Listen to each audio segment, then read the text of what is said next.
Hi, everyone. Welcome. If you are willing and can, we'd love to see you. So turn on your cameras. If you're having lunch or something, that's okay. If you're driving, be careful, but whatever you'd like to do. It's nice to see everybody. If you are new to the Small Giants community, my name is Hamsa, and I have my colleagues Bridget and Annie all the way at the top. Of course, Paul as well, who you'll meet shortly. It's really nice to see all of you. If you are new to us, we are a casual and fun bunch. This is going to be conversational and laid back. We're really happy you're going to spend the hour with us, and you'll get to meet some wonderful people who are part of the Leadership Academy in previous classes and a current class. And you'll get to hear all about the program and all the nitty-gritty details. And so what we'd love to see is if you have questions throughout the conversation, you can certainly raise your hand, and you can use the raise the hand feature, which is in reactions. You can also submit your questions via the chat, and we'll make sure to pay attention to that. We know many of you also submitted questions in the registration process, and we're very thankful for that. And we'll get to that as well as part of this conversation. And so we are really excited to introduce the panel, but first, I would like to introduce Paul Spiegelman, who is the co-founder of the Small Giants community. So Paul, the floor is yours. Thank you very much, Hamza. Good to see everybody. I know Jennifer took us off camera, but I was looking at that background, the beach background there, and enjoying that. So, well, there it is. There she goes. Nice to see you all. A few faces I've seen before, some I haven't. I am the co-founder of the community. I thought I'd just take a couple minutes to share about the Small Giants community for those of you that are not that familiar with it, and then the evolution of this Leadership Academy, and see if we can answer all your questions. The best information will come from those that are on the panel today that can share their experiences going through the Leadership Academy. We actually have someone that's in it right now and graduating in a month, Taylor. So by way of background, I started my entrepreneurial career many years ago in Los Angeles in 1985, starting a business with my brothers, a healthcare business that we grew for almost 30 years. But over the years, this idea of culture, employee engagement became my passion for business, and what I ended up really advocating for, and became our story and our calling card in my own company. Started writing and speaking about the topic, and I come across this book in 2006, Small Giants by Bo Burlingham, who had been a 20-year editor with Inc. magazine. And he writes this book about 14 different companies. And the subtitles, companies choose to be great instead of big. So for those of you that have read Good to Great by Jim Collins, I always look at this as sort of the good to great for small companies. So many of these companies, or all of them, were privately held, many family owned, some that you've heard of like Cliff Bar or Anchor Steam Brewery. And it talked about what made these companies special. And it was all about the intimacy of their cultures, the passion of their founders, the fact that they were growing not just for growth's sake, to be as big as they could get, as fast as they could get there, but they really wanted to make the world a better place. And they wanted to do that by building a special workplace and valuing all their stakeholders. So I was just totally inspired and motivated by reading this book. I identified with these businesses. I said, that's the kind of business I want to be. And I just started or finished writing my first book about culture and kind of an autobiographical story. So I reached out, sent a blind email to Bo, said, you don't know me, but I read and was inspired by your work. Would you consider writing a foreword for my book? And thankfully, he said yes. And a couple of months later, he writes this beautiful foreword in my book, for my book. We become friends. And over the course of the next couple of years, I keep telling him that there are many other business leaders than the ones he wrote about that resonate with this message. And wouldn't it be great to get them together in a way so we could learn together, learn from each other, grow together? Because I always, as a leader, grew up very much reserved, introvert, not a big networker. But when I met other people that looked at business and life the same way that I did, those are the people I wanted to meet. And so over dinner one night, after bugging him, he said, Paul, look, I'm a journalist. I'm not a business person, but if you want to do it, I'll support you any way I can. And so that's how the community actually started in 2007. And it really started mostly as a forum for founders and CEOs of these small companies to gather. And we had an annual summit, which we've been doing now for 12 years. We had different programs and content that we would make available. And about 5 years ago, we really went through a transition. And that transition was that although we really valued the relationships we had with these founders and CEOs, there's lots of places for people to go to get that kind of support, peer groups, et cetera.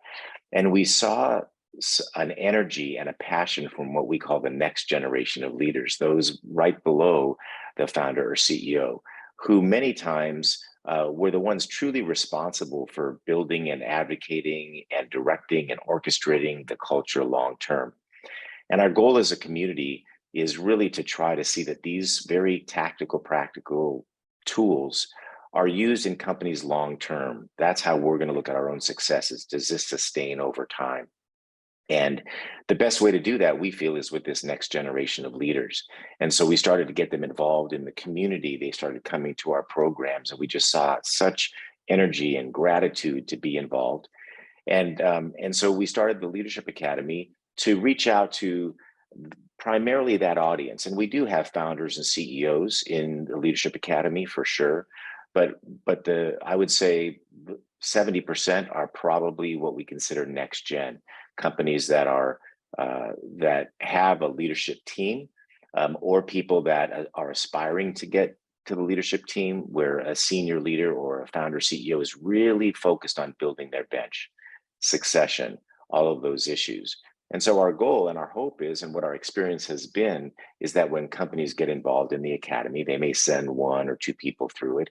And if it's working well, then they'll send every year someone through the Leadership Academy. And now we're in year 5, and we continue to grow the program, to look at what content is most appropriate. So it's just been a labor of love for me and for the team that run it. And tell you just a minute about the sort of what's included, what's involved in Leadership Academy.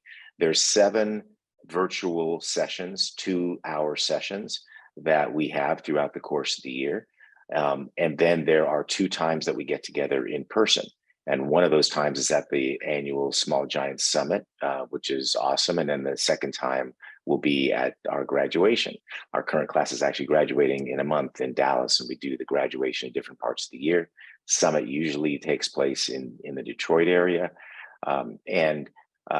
So the value of this is that people are really learning these kinds of tools that we're talking about. And we're not teaching how to manage people. We're not teaching about how to read a spreadsheet or how to build a marketing plan or grow market share, right?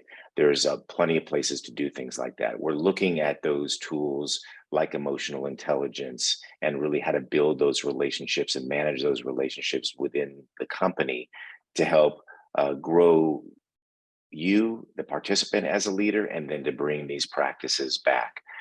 There's a portal that we have, very customer-friendly portal that people use and can gather and dialogue with each other on. There's a little bit of homework before each one. So there's some responsibility and accountability there to make sure that it's not just that time we're spending together virtually or in person. We really want you to take advantage of that content that's available to you. And we'll talk about it and hold everybody accountable, because we want to see that value is delivered. And I'd say I'll let the panelists talk to this, but I think one of the most valuable thing is the relationships that you build with people in your cohort.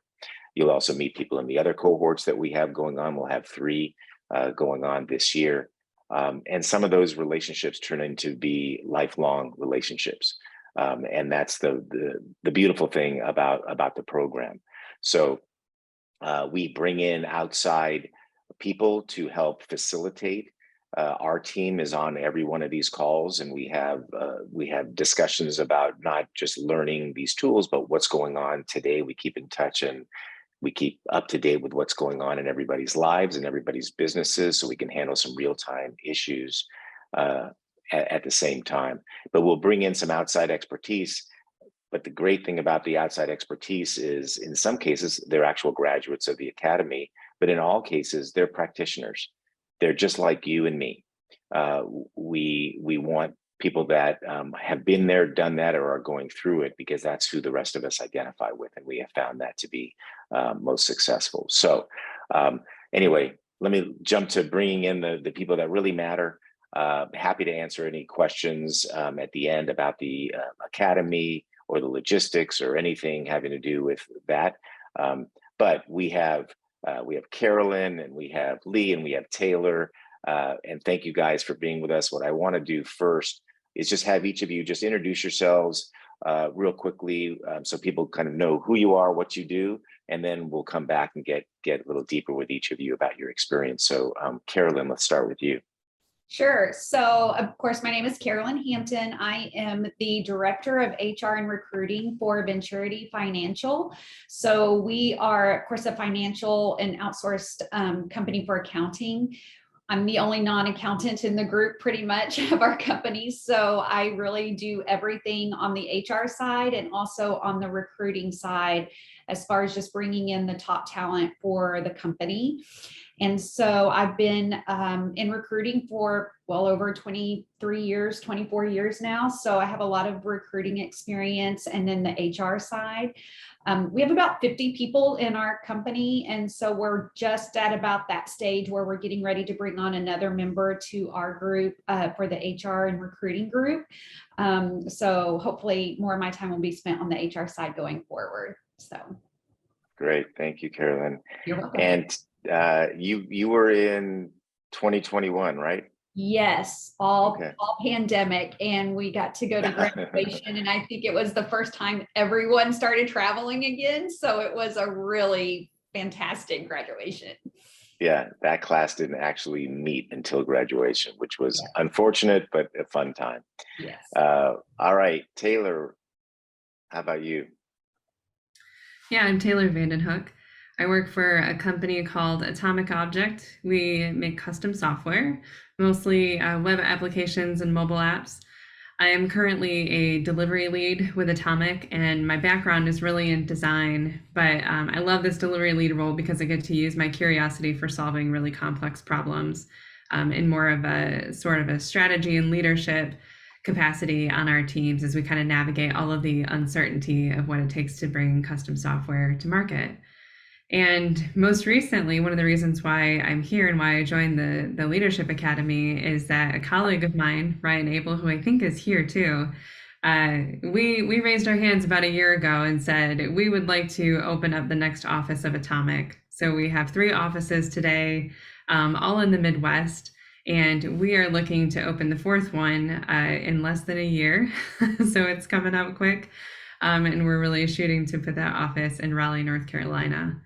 So I am transitioning roles. I feel like I'm kind of both foot, on each side, both in delivery lead still today, but also working to do all of the operations and things needed to build the team and start to open that office next year. And you are in the current class, right? Yes, I'm in the current class, graduating in September. Graduating next year. One of the features of the Leadership Academy is also that we schedule coaching one-to-ones with me anytime anybody needs it throughout the course of the program and ongoing after people leave the program. And Taylor has taken advantage of that a little bit. So it's been really fun to chat with you along the way and watch you go through this very exciting transition with Ryan. So thanks for being with us. Lee, welcome. Good morning or good afternoon, depending on where you're at. Lee Holland, I'm with Freedom Real Estate and Capital. I'm Vice President. I lead our development, owner consulting, and soon to be construction groups of the company. We're a small full-service real estate development company based in Huntsville, Alabama. And we are currently 8 employees, but we do a lot with those 8 employees, looking to add a couple more later this year. And had the opportunity to go through Small Giants Leadership Academy in 2021 with Carolyn, and look forward to talking to you more about that experience. Thank you. Again, thanks to all 3 of you. So let's go a little bit deeper. Carolyn, talk about how did you even hear about the Leadership Academy? What brought you to it? Yeah, so I may have forgot to mention that my background has always been with small companies. I think I've never worked for a company larger than about 50 or 60 people. So, of course, coming into Venturity, they had been participating in Small Giants for several years. I believe I'm the third person that went through it. And so as a company, we really talk about Small Giants. And so that's how I was kind of tapped to attend in the 21 class. So, which is also really fascinating because they're already talking about that, and the things that you talk about in Small Giants as a company, we're already talking about those kind of things. But that's how I kind of came to know it. And then too, of course, I came in already in a leadership role. So they really wanted just to sort of, give me a lot of that information on how we make decisions in Venturity. So I was very early on in my career at Venturity. That's when they brought me on to the Small Giants. When you were kind of tagged to participate, you probably didn't know a whole lot about Small Giants. Was it like, oh God, you're just giving me something else to do, I don't have time for this? Or, oh wow, this sounds exciting, thanks for the opportunity? Yeah. So, I mean, yes, I think I love going through anything that's really kind of lifelong learning. That's one of our passions. And so I jumped right on top of it. Now, I will say what I didn't know is that I probably spent a little bit more time prepping for some of the meetings than what they had told me it was. They were like, oh yeah, 30 minutes prep time, you're good to go. I think I spent a little bit more time in that, but my company was really, really supportive of it. So, letting me map out my time on my calendar for our meetings and that sort of thing. So it didn't really feel like it was extra time on my plate. And of course I was really energized and excited about it. So, the only thing that I would say took extra time too on my part was just meeting with some of the other members that had already gone through Small Giants. We all tried to get together as a company afterward, sort of, they were, asking me to debrief for things that I learned that month and that sort of thing. So we didn't really put that into my schedule prior to, but yeah, it wasn't anything that I thought, oh, this is going to be so much of a time drain. It really wasn't for me. I was excited to participate. That's actually really interesting and important, which is, does this information get beyond you? Does it get to the other people on the team? So you, I know you hadn't scheduled for that, but you ended up scheduling maybe a monthly session with other leaders to say, here's what I learned. Yes. So in our one-on, I report sort of to a lot of the different the CEO, the chief revenue officer, and then the COO. So we would spend in our one-on-ones, we would spend a good 15 or 20 minutes of our time. And sometimes we had to plan for additional time just to sort of talk about what we were bringing to the table that month in Small Giants.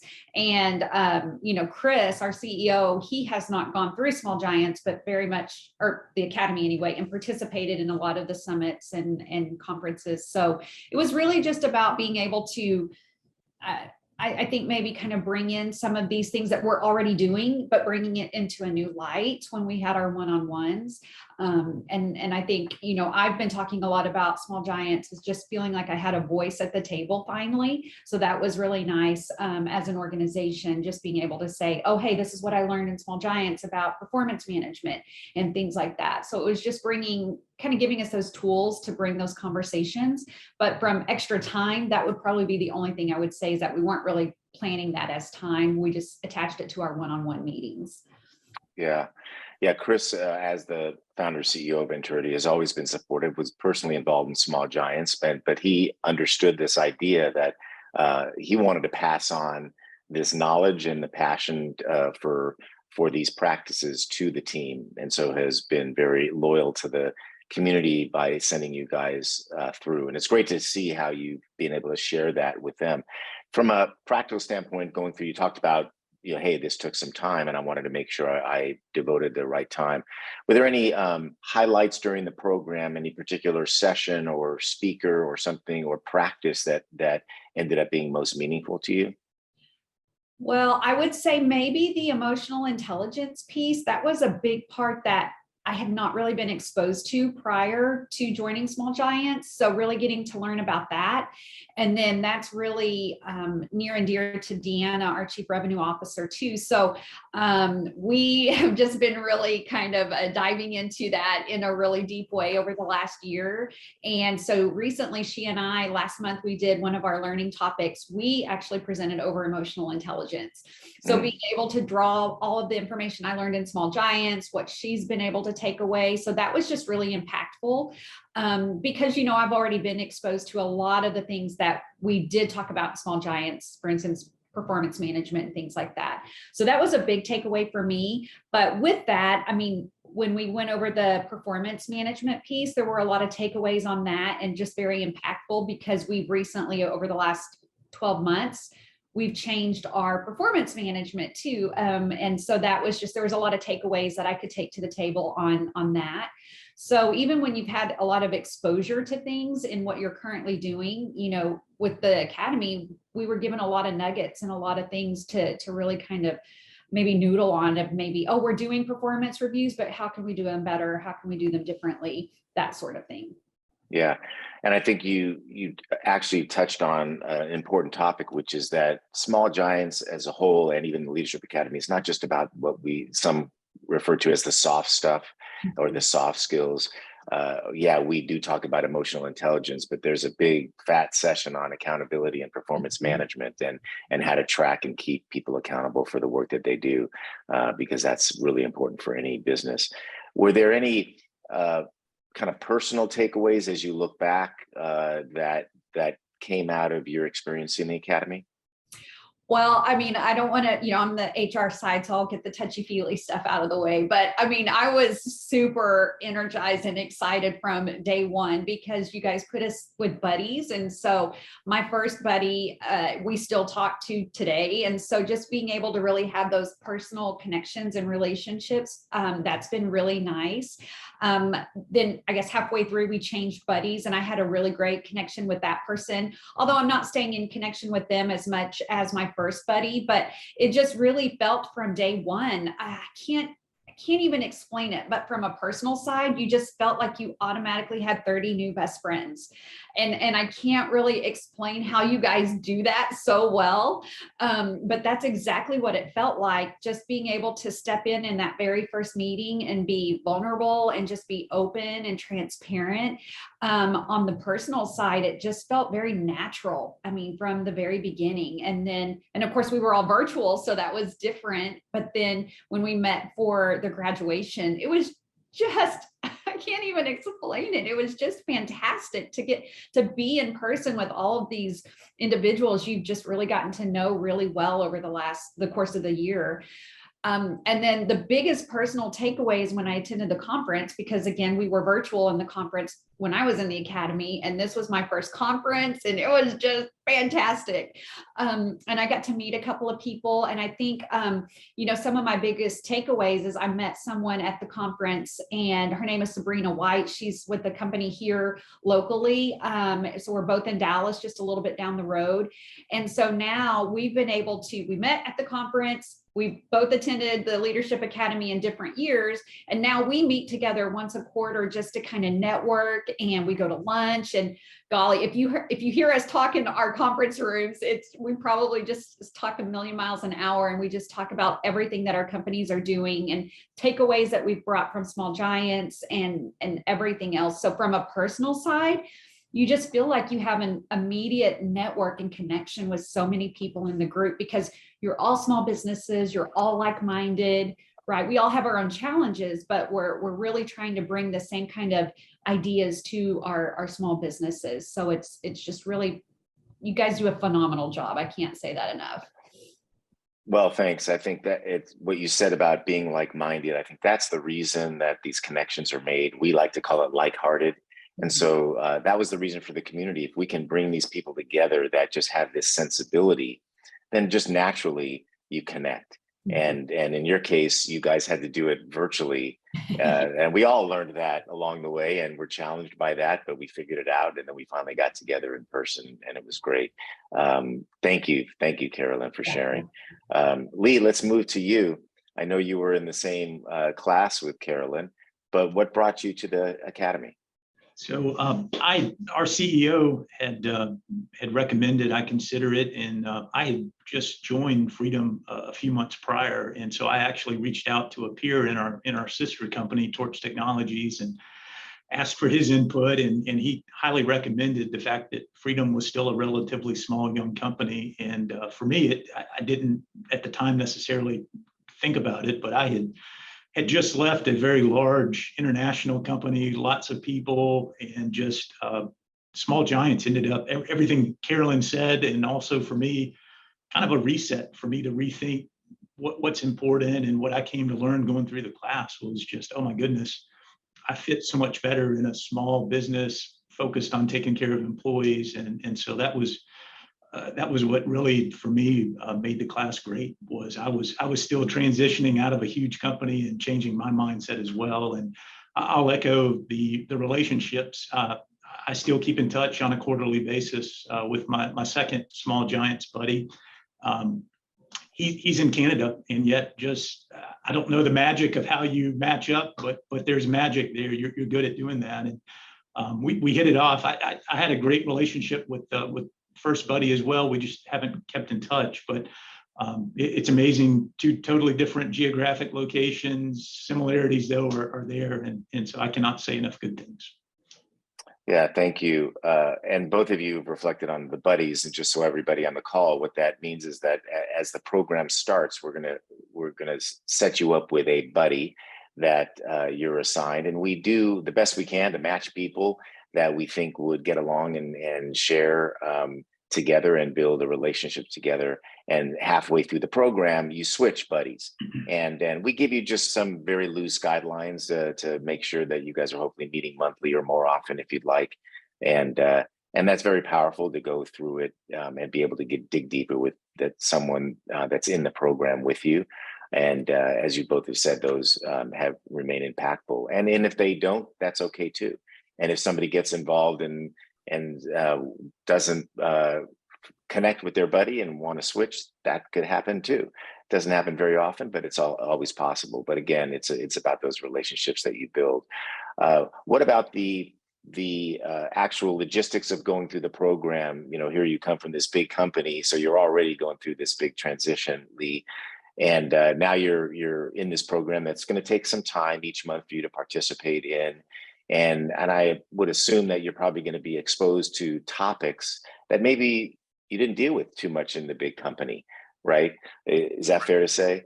That's very fair to say, yes. Yeah. So what was kind of the impact for you around going through that and participating in the program and the work or commitment that was required?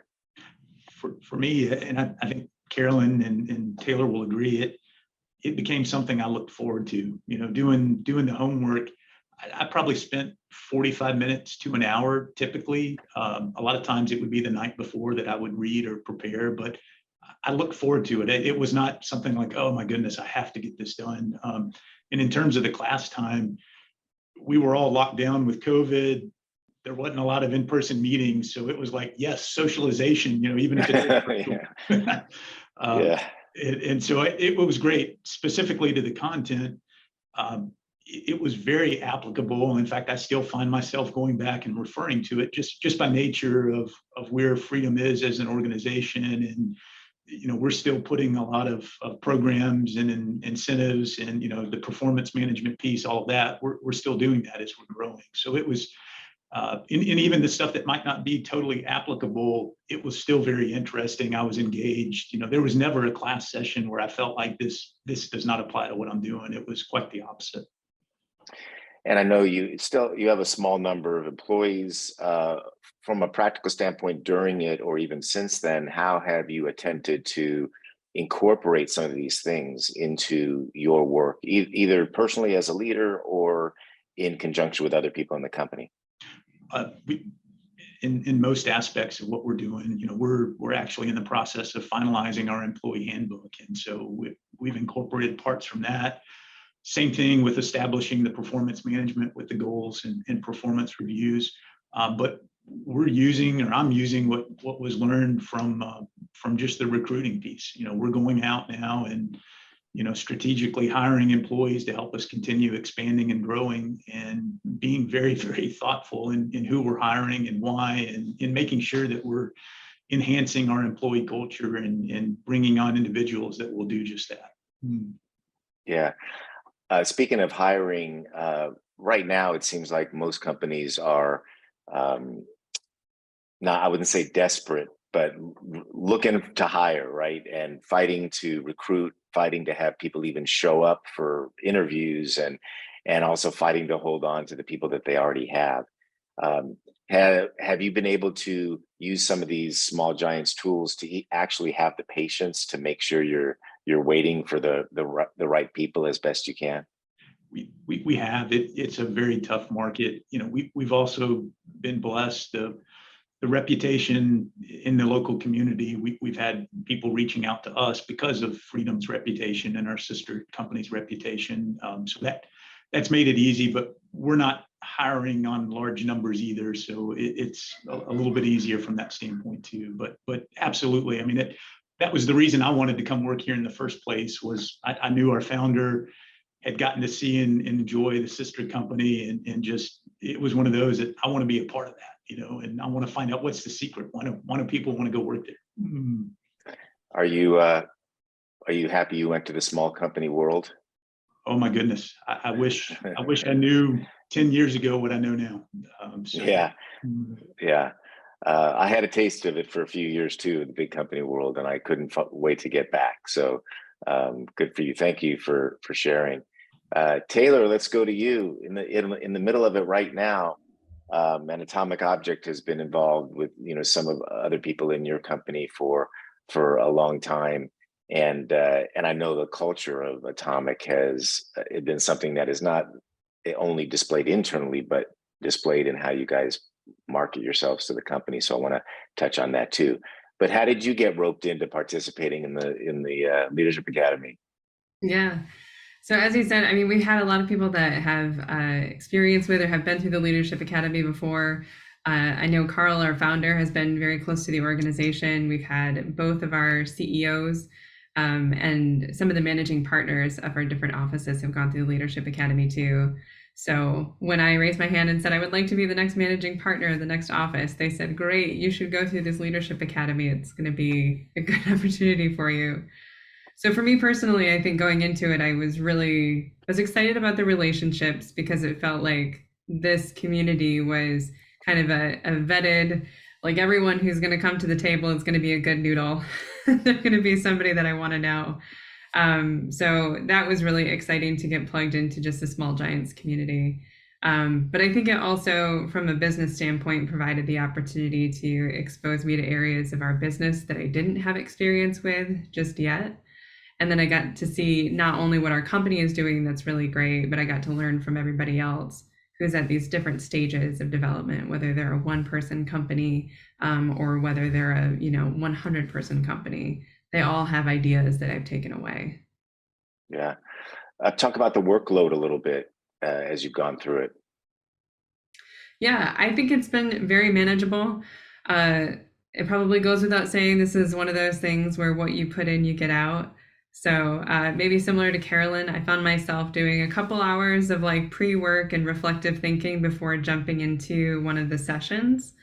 But I have found a lot of value just in, all the resources that have been provided to you. I don't feel like there's anything that's superficial. It's all super valuable, and it really gets to the heart of why this work matters. So there's some of it that I've been able to apply right away in little experiments on my teams. And then there's some of it, like Lee, you're talking about some of the hiring and recruiting aspects of what we learned about. I've squirreled that away for when I'm tackling that challenge. How has it helped your confidence just as a leader? You obviously stepped up to volunteer to open up a whole new location for Atomic. That took a lot of courage to do, but has it helped you in that way to give you a more sense of confidence in your own leadership skills? I think absolutely. I think that's one of the big personal takeaways that I've had, is that I have a lot more confidence going into this, that I don't have it all figured out, that I'm not always going to get it right, but I also have a really great group of people that have just an open door. So if I want to call someone who I think, or heard has like been through something like this before, no invitation needed. I think everyone would be really happy to help out in that situation. So that's been fantastic. And it's not just the confidence to kind of like step into this leadership role, but it's also reaffirming that I can show up as myself in this leadership role, and I'm seeing how those two things can come together, and that's really exciting. Any challenges along the way or things that were tougher than you expected? I didn't expect, I don't know if I would say tougher, but I didn't expect so much personal reflection to come out of this. I guess I anticipated it was going to be a lot more about business operations and here's how some of these things work. And delightfully, it's a lot about caring for others, and it's about knowing who you are and how you want to show up and represent yourself in this space as a leader. So pleasantly surprised that those two things are married together. Yeah. And as you're going through this transition, you're actually going to move your family and you're going to Raleigh next year to open up a new office.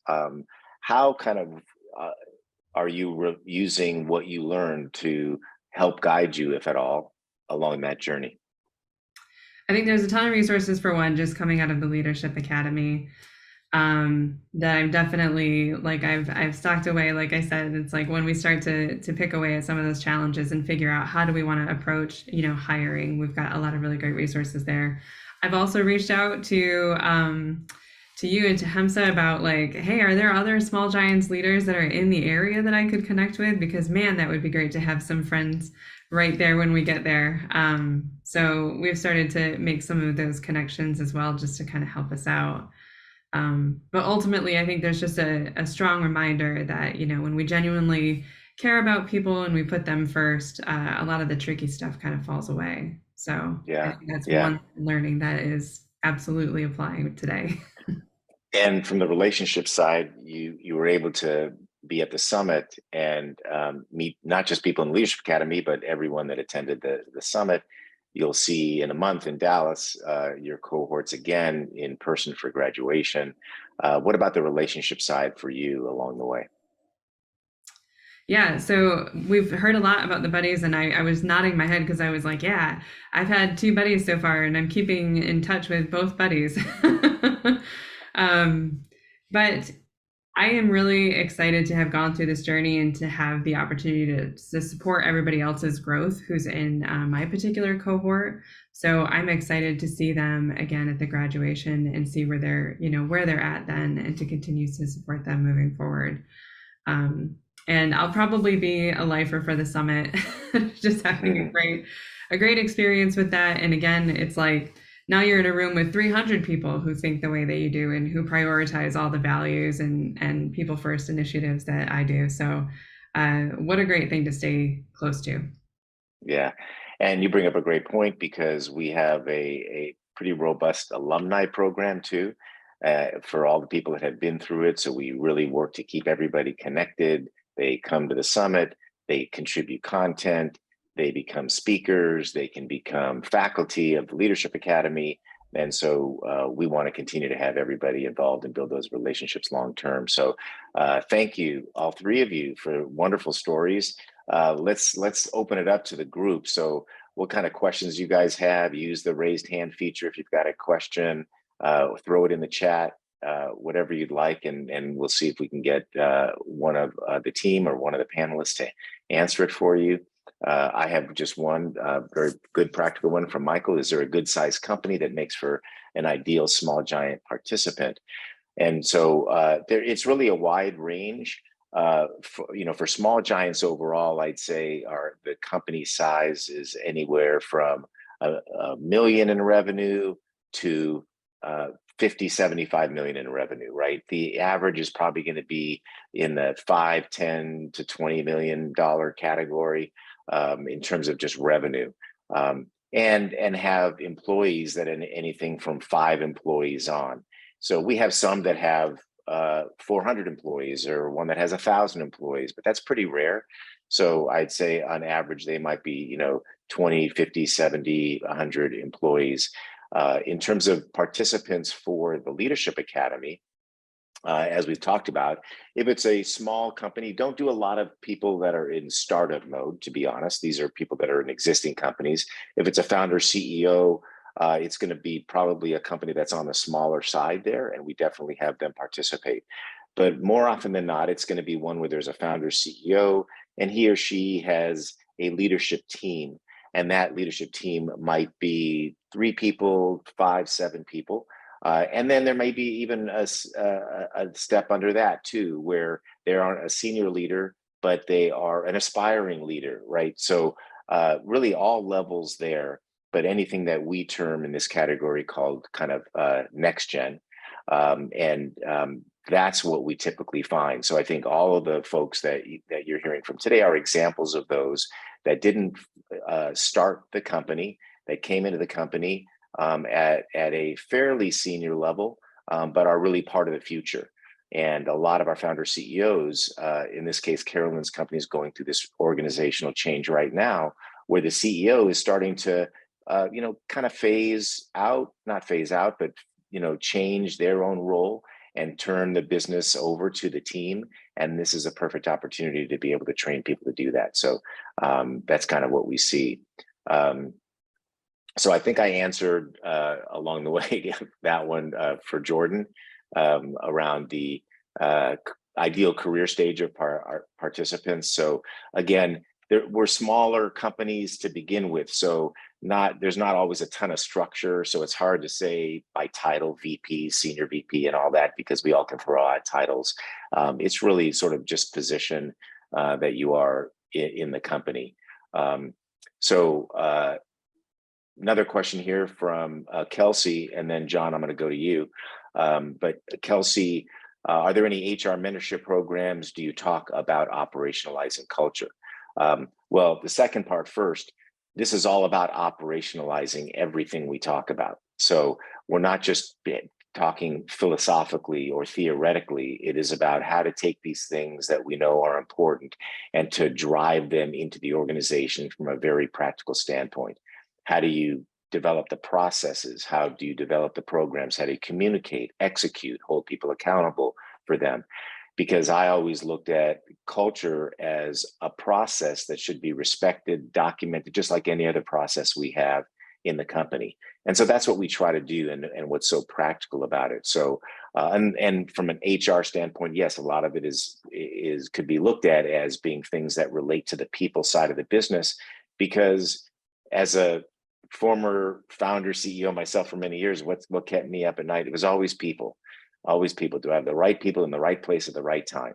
It wasn't about the strategy or the product or the service or the marketplace. It was always about people.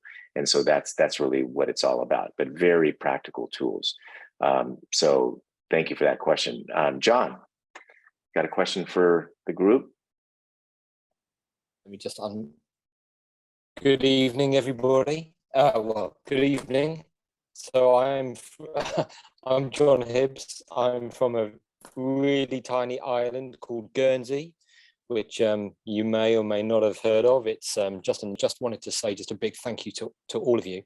I'm a big fan of America. I'm a big fan of Americans. I love you all. If I could hug you all, I would.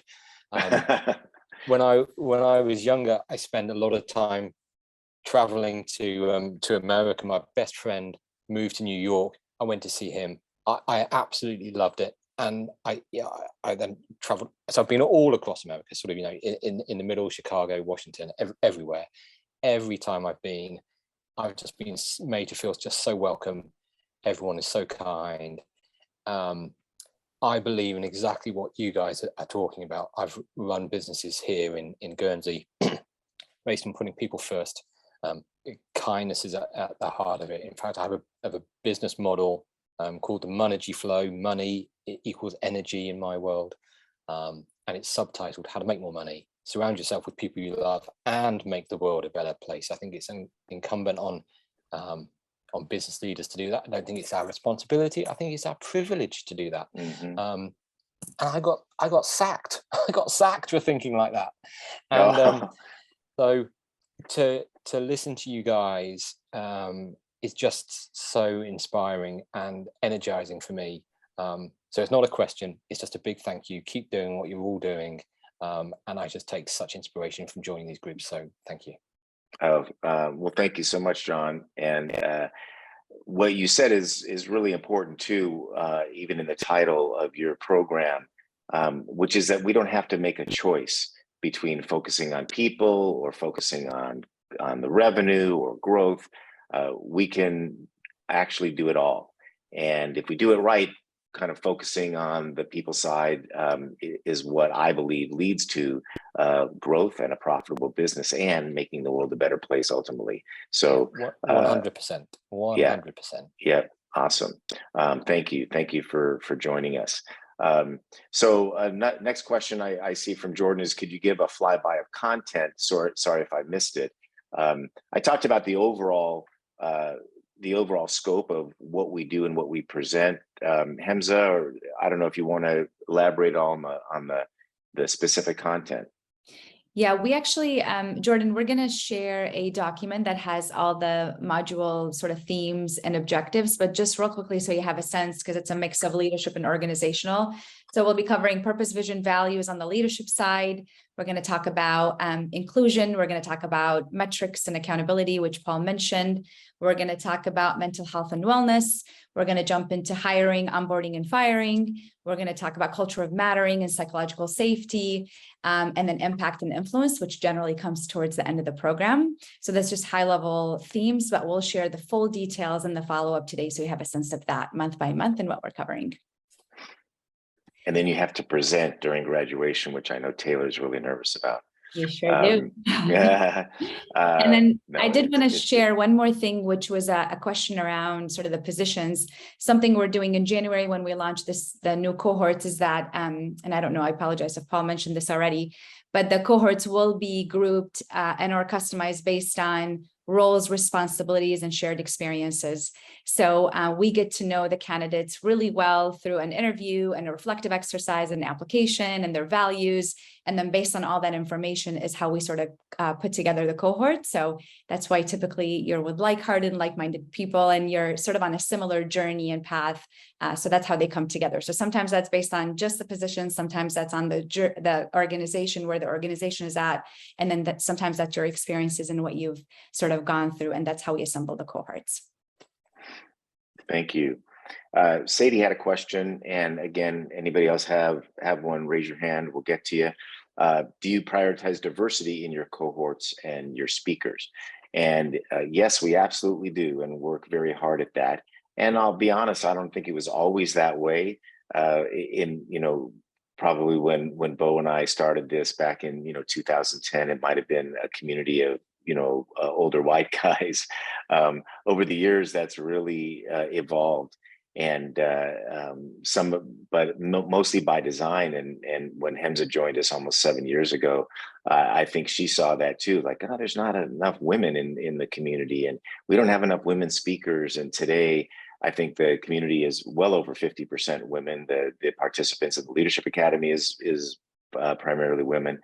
And then we also look at diversity of all types, and everybody's welcome, right? So leaders of color that participate in the program.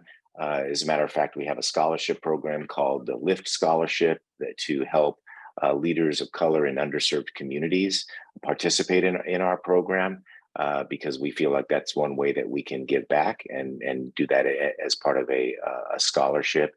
And we definitely have diversity in our speakers, and not only at our conference, but in our workshops and in the Leadership Academy itself. So it's something we're very focused on.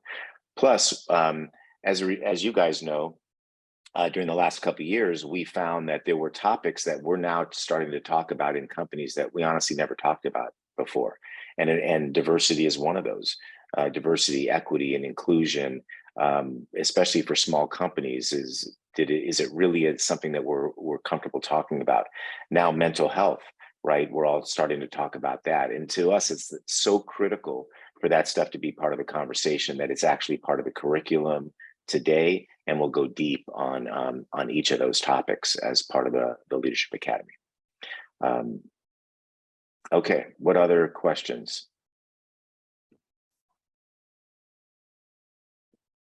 We did have a question come up, sorry, on just sort of the time requirements and what is required in terms of sort of month to month and the in-person. And I know each of the panelists sort of referred to that, but we'll just say that we typically say it takes about 4 to 5 hours per month. And that includes your pre-work, the on-screen time, so the 2-hour call, and then Post-work may take a little bit longer, just depending on whether you're actually implementing that topic and that theme. And then your time with your buddy. But sometimes it takes a little bit longer on the pre-work, but we'll say on average 5 hours per month. That's each month. And then you do have a total of 5 days that you are meeting in person. So in the first trip, which is in May, which is built around our conference, you have a total of 3 days for that. And then 2 days for graduation. So that's your time commitment in person. And those ones in person or with lots of other people during the annual summit, you'll have a day with just your cohorts.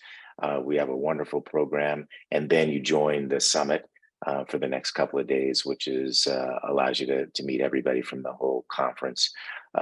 Any other questions, Hamza, that were submitted? I know there were a few submitted early on, even before. I think we covered most of them. I'm just checking. Did right. we? Okay. Yeah, I think we covered. Kelsey says Rarely has use one. Zoom. I'm like, where's the hand?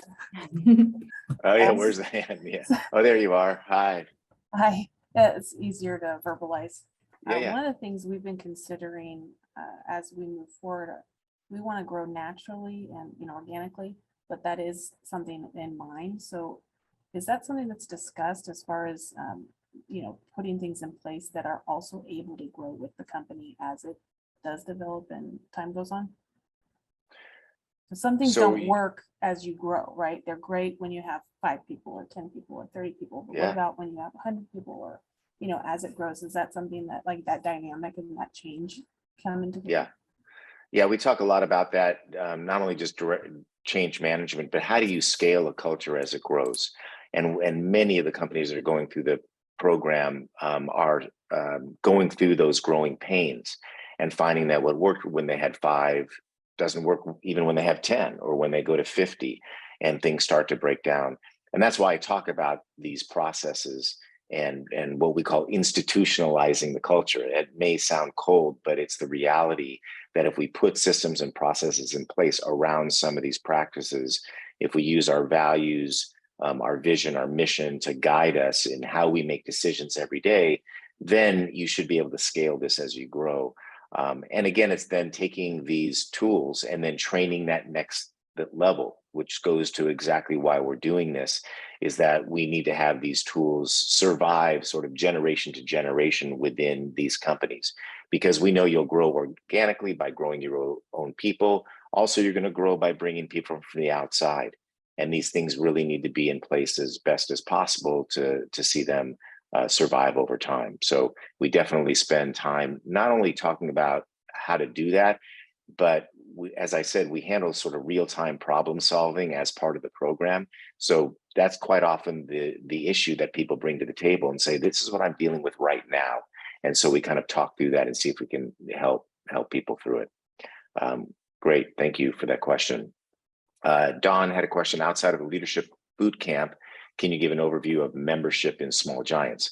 Well, we actually don't have a membership program.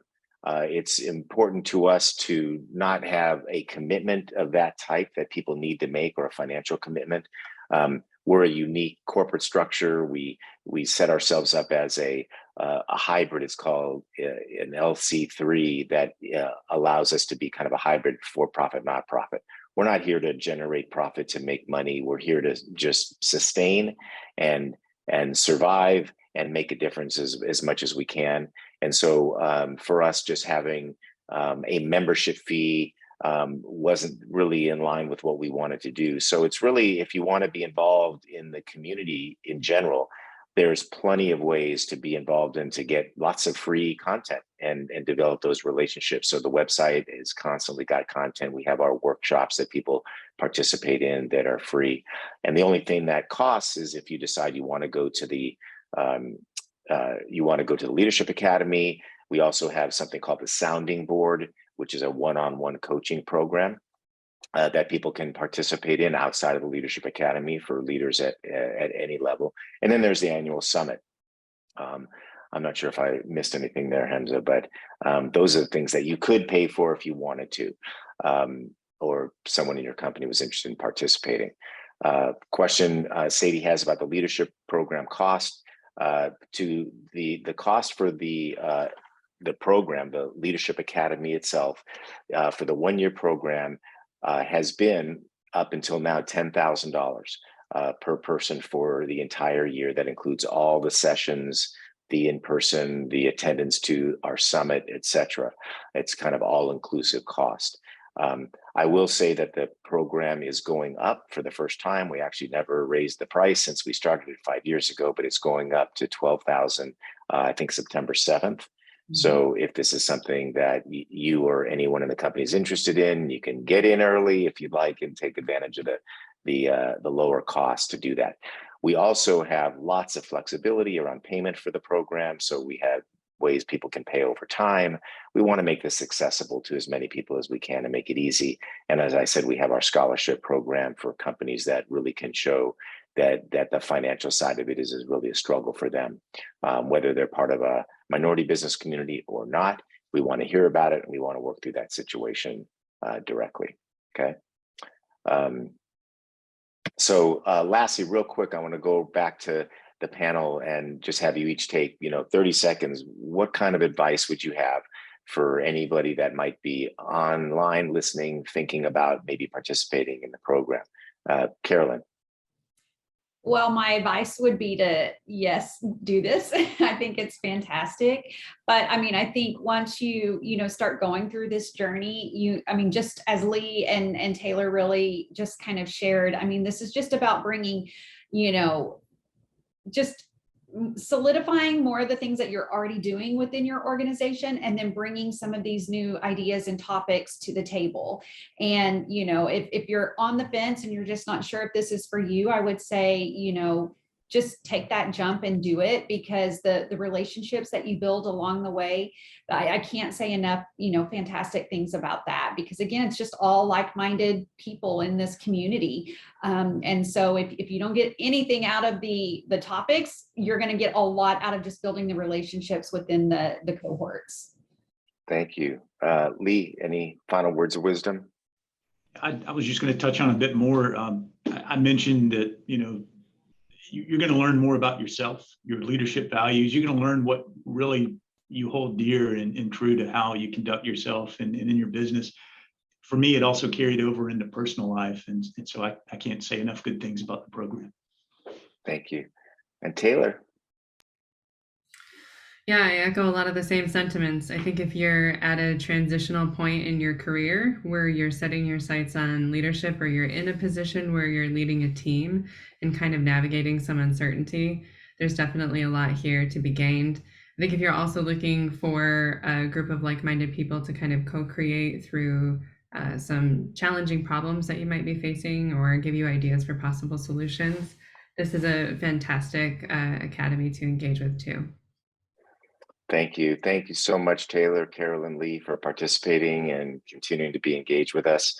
Hamza, I'll give you a minute or less to for final announcements. We can do it. Thank you guys so much. Thank you for hanging out with us and asking your questions. We are going to follow up with a couple of items for you so you can see the curriculum and more information about the program. We are recruiting and interviewing as we speak. So we have our first cohort full, but we have a couple more to sign up.